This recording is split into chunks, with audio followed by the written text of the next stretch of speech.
Why did you say yes to this project? And First of all, good afternoon po sa inyo lahat. And thank you for coming sa time na ibinigay niyo yung suporta po sa amin lahat dito. And yun nga, nag-yes ako because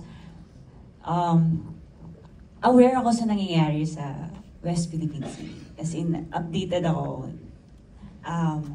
Pagdating about sa bansa natin, gusto ko may alam ako sa nangyayari.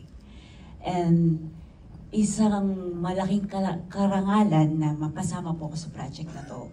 At sobrang timing na that time, yung hair ko kasi, nagpakalbo kasi ako.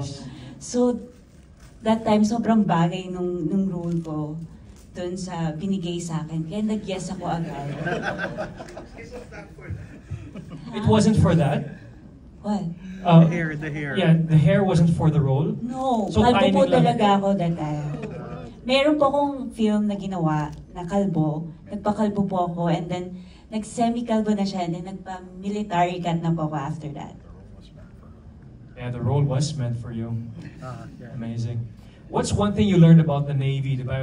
You were doing the briefing, the Yes. tactical briefings for the Navy. Anong isang bagay na talagang masasabi mo na I really appreciate the Navy because of this? Yung dedikasyon nila sa trabaho nila na kaya nila isakripisyo yung pamilya nila, yung time nila sa family nila para lang ipaglaban kung ano yung atin.